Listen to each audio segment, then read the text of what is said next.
Corona महामारी के इस दौर में इंडियन यूथ कांग्रेस के अध्यक्ष श्रीनिवास सोशल मीडिया पर छाए हुए हैं। कारण है उनका मदद का भाव। कांग्रेस की छात्र यूनिट एनएसयूआई भी अब इसी राह पर निकल पड़ी है। एनएसयूआई के अध्यक्ष की ओर से इस समय 2 एम्बुलेंस यूनिट शुरू की गई हैं, जो दिल्ली एनसीआर में लोगों की मदद कर रही हैं, जरूरतमंद लोगों के परिजनों को अस्पताल तक पहुंचा रही हैं, आने जाने में मदद कर रही हैं। राजधानी दिल्ली में कोरोना के मामलों में बेशक गिरावट दर्ज की जा रही हो, लेकिन अब भी हजारों लोग रोजाना इस महामारी से संक्रमित हो रहे हैं। इन्हीं संक्रमित लोगों में से कुछ लोगों में कोरोना के गंभीर लक्षण देखने को मिलते हैं, जिन्हें अस्पताल तक ले जाना जरूरी होता है। यही जरूरत पड़ती है एम्बुलेंस की। राजधानी में यूं तो एम्बुलेंस की कोई किल्लत नहीं है, लेकिन डिमांड बढ़ने के चलते एक तरफ जहां एम्बुलेंस वालों ने दाम बढ़ा दिए हैं, तो वहीं दूसरी तरफ सरकार के रेगुलेशन के बाद एम्बुलेंस चालकों ने इसका विरोध भी शुरू कर दिया है। इसी जद्दोजहद में मरीजों को कई बार एम्बुलेंस नहीं मिल पा रही है। कांग्रेस की छात्र यूनिट एनएसयूआई ने हालांकि 2 एम्बुलेंस के साथ अपनी निशुल्क एम्बुलेंस सेवा शुरू की है। अध्यक्ष नीरज कुंदन के नेतृत्व में यहां एनएसयूआई के दफ्तर में इसके लिए बकायदा एक कंट्रोल रूम बनाया गया है, जहां तमाम कार्यकर्ता दिन रात लोगों की रिक्वेस्ट लेते हैं और जरूरत के हिसाब से निशुल्क एम्बुलेंस सेवा मुहैया कराते हैं। तो अलग अलग माध्यमों से आने वाली रिक्वेस्ट को रिसीव करने के लिए एनएसयूआई ने बाकायदा यहाँ एक कंट्रोल रूम बना रखा है, जहाँ पर तमाम जो लोग हैं वो यहाँ पर फ़ोन के माध्यम से कोई कॉल आती है या सोशल मीडिया के अलग अलग चैनल्स के माध्यम से आती है तो उसे यहाँ पर नोट करते हैं। साथ ही प्रायोरिटी के हिसाब से कहाँ एम्बुलेंस पहले भेजी जानी है, कितनी दूर भेजी जानी है, क्या कुछ उसका और तरीका होगा, इस पर बातचीत होती है और यहाँ से पूरी जो कहें कि प्रणाली है वो देखी जाती है। ये सबसे पहले तो ये राहुल जी के निर्देश पे पहले दिन से एनएसयूआई काम पे लगी है लोगों की सेवा के लिए। तो 3 फ़ोन नंबर जो है हमने फ्लोट कर रखे हैं।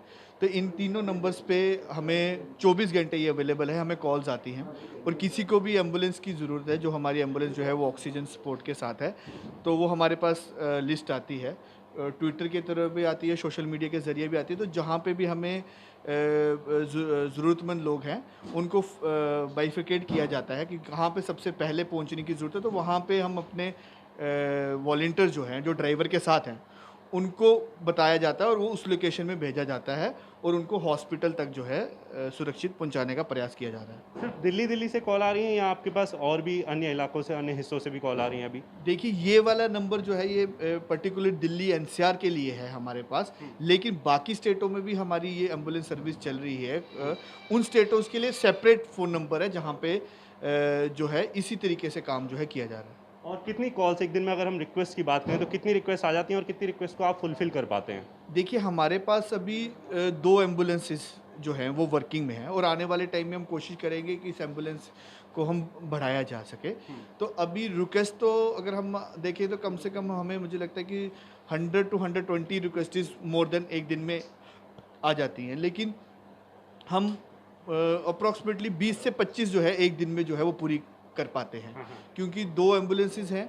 क्योंकि जब एक बारी किसी के आप घर से उनको पिकअप करते हैं, पिकअप करने के बाद जब आप उनको हॉस्पिटल में ड्रॉप करते हैं, तो उस ड्रॉपिंग पीरियड में भी कई बारी बेड की अवेलेबिलिटी ना होने के कारण या बेड अवेलेबिलिटी होने के बावजूद भी जो डॉक्यूमेंटेशन में टाइम लगता है, तो वहाँ पे एम्बुलेंस को कभी आधा घंटा, 1 घंटा या 2-2 घंटे से ज़्यादा वेट भी करना पड़ता है। तो ये इस तरीके से कई बार पेशेंट्स की डिमांड होती है कि क्रिटिकल केसेस होते हैं तो एडवांस सपोर्ट चाहिए होता है, तो क्या कुछ इसकी भी सुविधा है एम्बुलेंस में? देखिए, हम जब भी कोई कॉल आती है तो सबसे पहले हम उनका सैचुरेशन, जो उनका ऑक्सीजन लेवल है वो पूछते हैं। तो जिनका बिल्कुल क्रिटिकल होते हैं उनको हम पहले ही बता देते हैं कि हमारी ऑक्सीजन सपोर्ट के साथ जो है एम्बुलेंस है, आपको वेंटिलेटर एम्बुलेंस की ज़रूरत है, तो उनको हम बोलते हैं कि आप वेंटिलेटर एम्बुलेंस की जो है उसमें संपर्क करें।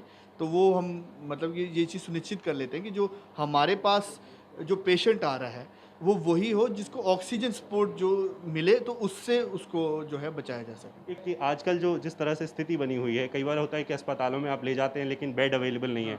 ऐसे कंडीशन में क्या एम्बुलेंस वहीं खड़ी रहती है? कैसी किस तरह की समस्याएं आती हैं? देखिए, बिल्कुल ऐसा कई पेशेंट्स में हमारे साथ ऐसा होता है और ऐसा हो भी चुका है कि जब हम पेशेंट्स को उनके घर से हॉस्पिटल में लेके जाते हैं तो बेड की अवेलेबिलिटी नहीं मिलती है और वहाँ पे 2-2 घंटे वेट करना पड़ता है। ऐसा भी होता है कि वही हमारा एक पेशेंट जो है 4-4 जगह भी हॉस्पिटल में जाता है।